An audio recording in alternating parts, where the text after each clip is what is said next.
So hello friends, स्वागत है आप सबका फिर से एक बार आप सबके अपने यूट्यूब चैनल बॉलीवुड वर्सेस मी में। देखिए, जब से फौजी गेम का अनाउंसमेंट किया है अक्षय पाजी ने, तब से ही लेकर एक तरह से देखा जाए तो बहुत बड़ा कंट्रोवर्सी क्रिएट कर रहे हैं, चाहे वो हेटर्स हो यानी कि हमारी चकलांडू या फिर हो लिबरांडू। देखिए, इससे पहले भी जब उरी मूवी रिलीज़ हुई थी तो आपको याद होगा कि एक युवा पीढ़ी को जितनी अच्छी वो मूवी लग रही थी, जितना ज़्यादा इंस्पायर कर रही थी, वहीं पे एक ऐसा भी ग्रुप था जो इस मूवी के विरोध में खड़ा था कि भाई ज़बरदस्ती की देशभक्ति। सेम आपको यही चीज़ देखने को मिला होगा मिशन मंगल के साथ। सेम आपको यही चीज़ देखने को तब मिली थी जब हॉलीडे मूवी रिलीज़ हुई थी। ठीक है, तो ये सारी चीज़ें हमारे देश में होता रहता है। पता नहीं ये लोग देशभक्ति को सही मानते हैं या गलत मानते हैं, ये बात हमें तो नहीं पता। आप लोगों को पता हो तो आप लोग मुझे कमेंट सेक्शन में ज़रूर बताना।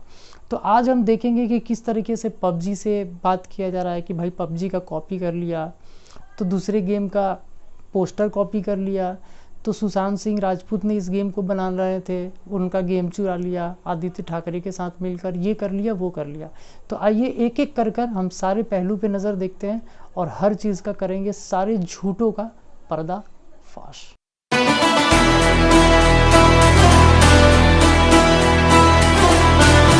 तो सबसे पहले बात करते हैं पबजी के बारे में। देखो, पबजी जो गेम है उस कंपनी का जो करता धरता है टेंसेंट। अब टेंसेंट जो कंपनी है, उस कंपनी के जो फाउंडर, चेयरमैन, सब कुछ जो है, ठीक है, सीईओ तक, वो कौन है? मा हुआ टेंग। जो भी इस चिकने का नाम है आप खुद देख लो, ये चिकना है। अब ये चिकना कौन है भाई? तो ये चिकना जो है कम्युनिस्ट पार्टी ऑफ चाइना का लीडर है। कम्युनिस्ट पार्टी ऑफ चाइना का लीडर है। फिर भी हमारे हिंदुस्तान के कुछ लोगों को पता नहीं इस बंदे से क्या प्यार है, क्या लगाव है, जो वो पबजी के हक में बातें कर रहे हैं, जो ये कहने तक को तैयार है कि भैया पबजी का ही कॉपी कर रहे हैं अक्षय कुमार फौजी गेम लाकर। चलो ठीक है, एक पल के लिए मैं मान भी लेता हूँ कि भाई कॉपी है, चलो मान लेते हैं कि कॉपी है, तो भाई फिर भी आपको प्राउड फील होना चाहिए कि चलो कम से कम कॉपी के लिए। बचपन में एक कहावत आपने सुनी होगी कि नकल के लिए भी ना अकल की ज़रूरत होती है, और अगर अकल नहीं है तो आप नकल तक नहीं कर सकते हो। अब पिछले 2 दिन में, ये 2 दिन पुराना डेटा है कि जब से पबजी बैन हुआ उसके बाद से इतने मिलियन डॉलर्स, खुद देख लेना, इतने मिलियन डॉलर्स का नुकसान झेल चुकी है अभी तक पबजी, सिर्फ इंडिया में बैन होने की वजह से। अगर हम चोट कर रहे हैं चाइना पे, अगर चाइना इस तरीके से भी सुधरने को तैयार है और हम उसे सुधारना चाह रहे हैं, तो आप लोगों को सपोर्ट करना चाहिए, बट आप लोग सपोर्ट नहीं कर रहे हो। आई डोंट नो वाई, क्यों नहीं कर रहे हो मुझे नहीं पता, लेकिन आप लोगों को करना चाहिए। जब टिकटॉक भी बैन हुआ था तब भी कुछ लोग मतलब टिकटॉक का ही गुणगान गा रहे थे, तब भी आपको पता होना चाहिए था कि सिर्फ 2 दिन में 6 मिलियन डॉलर का नुकसान हुआ था टिकटॉक को, सिर्फ इंडिया से। ठीक है, और उसमें ये बाकी के 40+ मिलियन ऐड कर लेना, ठीक है ना। तो ये सिर्फ स्टार्टिंग के 2 दिन के नुकसान है। सोचो कि 365 दिन और हमेशा के लिए बंद हो गया तो सिर्फ इंडिया से कितना नुकसान होगा। और आप एक कम्युनिस्ट पार्टी ऑफ चाइना के लीडर पे कैसे ट्रस्ट कर सकते हो कि वो आपका डेटा आगे पास नहीं करता होगा? यहाँ तो छोटे मोटे स्कैम हमेशा होते रहते हैं। दूसरी कंट्री पे भरोसा करने को तैयार हो, मुझे नहीं पता कि क्यों तैयार हो। तो चलो अब बात करते हैं फियरलेस एंड यूनाइटेड गार्ड्स यानी कि फौजी के बारे में। देखो, जब से ये गेम का अनाउंसमेंट हुआ आपको पता ही है, हर तरफ कोई ना कोई कुछ ना कुछ बोले जा रहा है। कुछ यूट्यूबर्स ऐसे हैं कि यूट्यूब पे बकबक करने के अलावा कुछ आता नहीं है। वो तो ये तक कह रहे हैं कि अक्षय कुमार फौजियों का नाम यूज़ करते हैं, ऐसा करते हैं वैसा करते हैं, देशभक्ति के लिए ये वो फलना टुमका ठिकाना। भाई मैं उनको यही चीज़ कहना चाहता हूँ कि भाई अगर कोई कर रहा है तो क्या दिक्कत है? आपको सबसे पहले मैं बताना चाहता हूँ कि फौजी गेम जो है वो पूरा का पूरा गेम जो है वो गलवान घाटी के ऊपर बेस्ड है। ठीक है, अब आप एक बार सोच कर देखो कि जब आपको 20 लोगों का समूह बना के आपको एक मिशन दिया जाएगा और आप उसमें इंडिया के जो दुश्मन है सबसे बड़े पाकिस्तान और चाइना, आपको पता होगा जब उनसे आप लड़ने जाओगे तब आपको ज़्यादा अच्छा फील होगा कि पबजी में पैरासूट से उतर के उधर गए, 2 गोली खा के मर गए, उसमें ज़्यादा मज़ा आता था।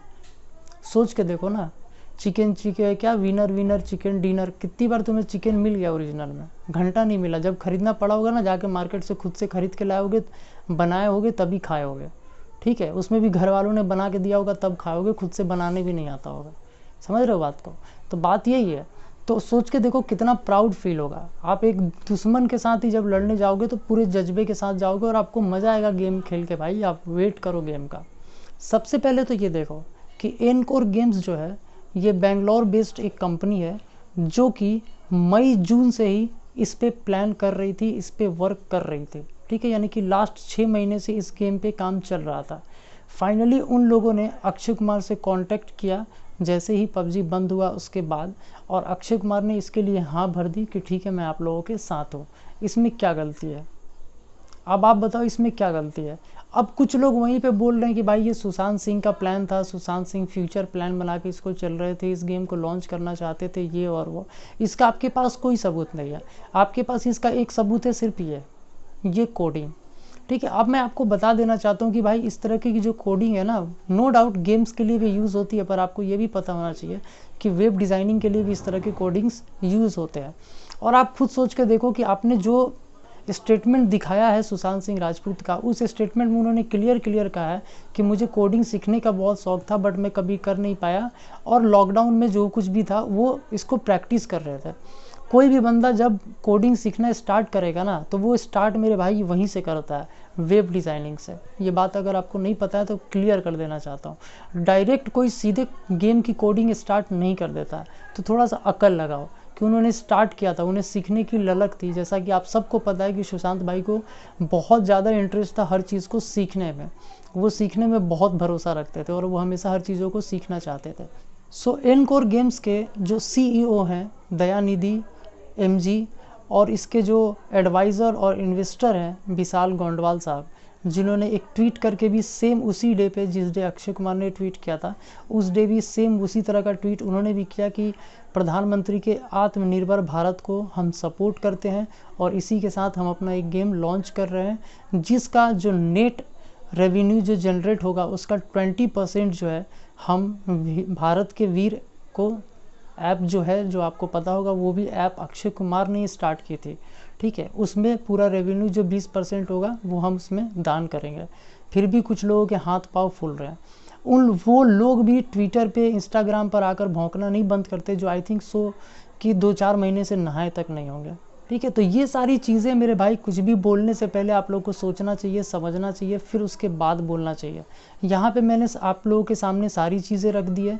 अब भरोसा करना ना करना ये आप लोगों के हाथ में है। बाकी थंबनेल में जो मैंने लिखा था सॉरी अक्षय कुमार, वो मैंने इसीलिए लिखा था कि हमारी जो फैमिली है यूट्यूब फैमिली, वो अभी काफ़ी छोटी है, बहुत बड़ी फैमिली नहीं है, इसलिए मेरा जो वीडियो है वो ज़्यादा लोगों तक रीच नहीं हो पाता है, ज़्यादा लोगों तक सच्चाई नहीं पहुंच पाती है।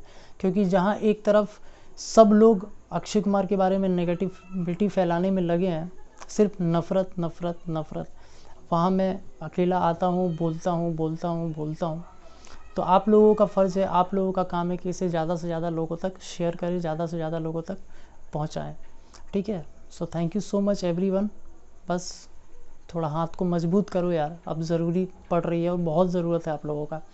बाकी आप सब मस्त रहो, बिंदास रहो, जहाँ भी रहो, पूरे भौकाल में तो रहना ही रहना है और ऑलवेज़ सेक्सी भी रहना है। Bye bye.